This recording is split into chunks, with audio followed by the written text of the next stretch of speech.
Hi viewers, అందరికీ నమస్కారం. 2024 సంవత్సరంలో మార్చి 23వ తేదీన శని త్రయోదశి రాబోతుంది. ఇది శనిదేవుడికి ఎంతో ఇష్టమైన రోజు. అయితే ఈ శని త్రయోదశి వచ్చేలోపు ఈ వీడియో కనుక మీ కంటపడితే మీరు ఈ వీడియోలో చెప్పినట్లు చేస్తే చాలు, మీ జాతకంలో ఉన్న అన్ని దోషాలు తొలగిపోతాయి.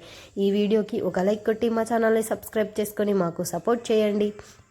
అలాగే శనిదేవుడి అనుగ్రహం వల్ల మీ జాతకంలో ఉన్న అద్భుతంగా మారిపోతుంది. అపర ధనయోగం కలుగుతుంది. ఈ రోజున శనిదేవుడిని ప్రత్యేక పూజలు చేసి వ్రతాన్ని ఆచరించడం వల్ల జీవితంలో చాలా రకాల లాభాలు కలుగుతాయని జ్యోతిష్య శాస్త్ర నిపుణులు తెలుపుతున్నారు. శని త్రయోదశి రోజున ఏ నియమాలు పాటించడం వల్ల మంచి లాభాలు కలుగుతాయో ఈ వీడియోలో తెలుసుకుందాం. జ్యోతిష్య శాస్త్రంలో శని త్రయోదశికి చాలా శక్తి ఉంది. శని త్రయోదశి రోజున ప్రతి ఒక్కరూ కూడా నవగ్రహాల ఆలయాల దర్శనం మరియు శివాలయాల దర్శనం చేసుకోవాలని శాస్త్రం చెబుతుంది. శని త్రయోదశి రోజున శని స్తోత్రం పఠించిన వారికి జాతకంలో ఉన్న అన్ని దోషాలు తొలగిపోతాయి. ఈ రోజున ఉపవాసం ఉండడం చాలా మంచిది. ఎవరైతే ఉపవాసం ఉంటారో వారికి ఎలాంటి శనిలో వలన కలిగే కష్టాలు అన్నీ కూడా తొలగిపోతాయి. శని త్రయోదశి రోజున ఎవరైతే శనిదేవుడికి నువ్వుల నూనెతో అభిషేకం చేస్తారో వారికి కోటి జన్మల పుణ్యం లభిస్తుందని పురోహితులు చెప్తున్నారు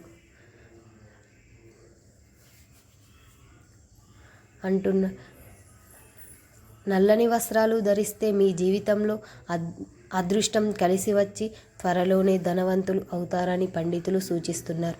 ఇలా చేస్తే మీ కష్టాలన్నీ వారం రోజుల్లోనే తొలగిపోతాయి అని, సుఖ సంతోషాలతో జీవిస్తారు అని. శని త్రయోదశి రోజున ముఖ్యంగా నూనె, గొడుగులను కొనకూడదు. ఈ రోజున ఈ వస్తువులను కొంటే మీ జీవితంలోకి కొత్త కష్టాలు రావచ్చు. ఈ త్రయోదశి రోజున లక్ష్మీదేవి మరియు నారాయణులను రావి చెట్టు పైన ఉంటారని పురాణాలు తెలుపుతున్నాయి. అందుకేనేమో ఆ రోజున ప్రతి ఒక్కరూ కూడా రావి చెట్టు దగ్గరకు వెళ్ళి ప్రదక్షిణలు చేయాలి. శని త్రయోదశి రోజున ఎవరైతే రావి చెట్టు దగ్గరికి వెళ్ళి ప్రదక్షిణలు చేసి రావి చెట్టును ముట్టుకొని నమస్కారం చేస్తారో వారికి ముక్కోటి దేవతల అదృష్టం కలుగుతుంది. అలాగే ఆ రోజున రావి చెట్టుకు నీళ్లు పోస్తే లక్ష్మీదేవి కటాక్షం లభిస్తుందని నమ్మకం.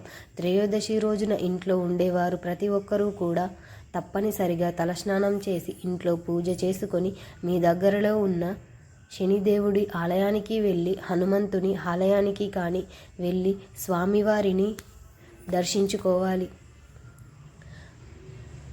శని త్రయోదశి రోజున సూర్యోదయానికి ముందే నిద్రలేచి స్నానాలు చేసి ఇంట్లోనే పూజ గదిలో నువ్వుల నూనెతో దీపం వెలిగించి ఈ మంత్రం జపించడం చేయాలి.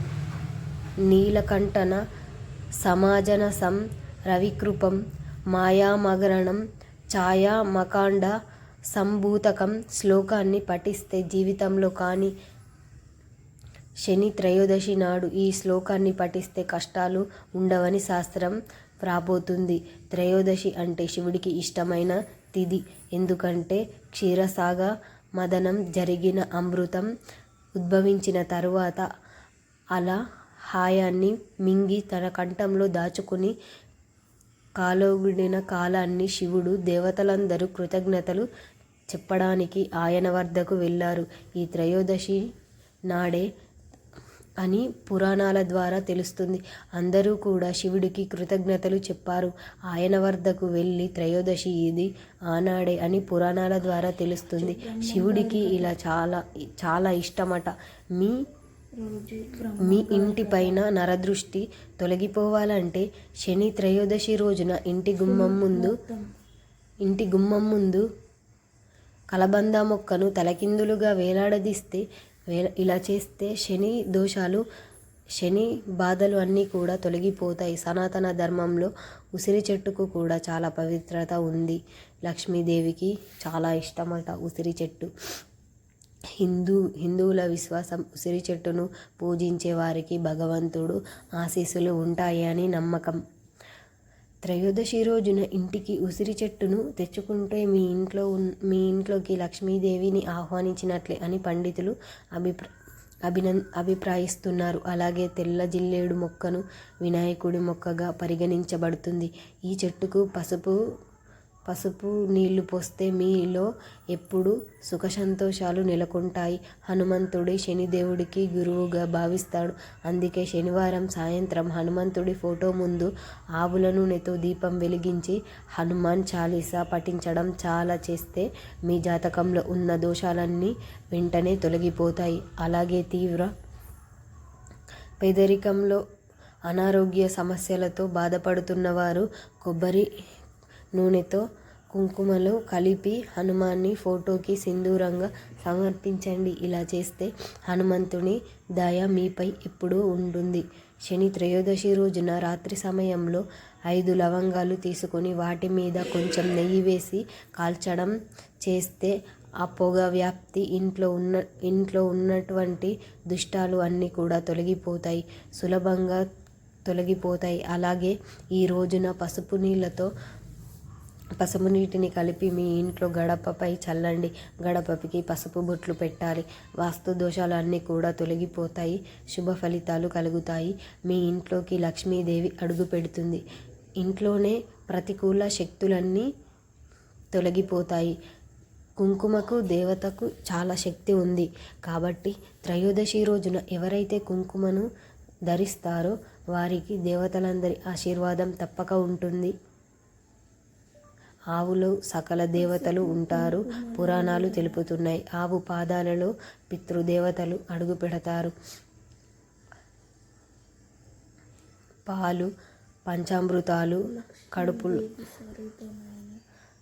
కడుపులైన కైలాసం ఇలా ఆవును ముక్కోటి భాగంలో ఏదో ఒక దేవతలు నివాసం ఉంటారు. సకల దేవతల ప్రత్యక్షం చేసినంత ఫలితం కలుగుతుంది.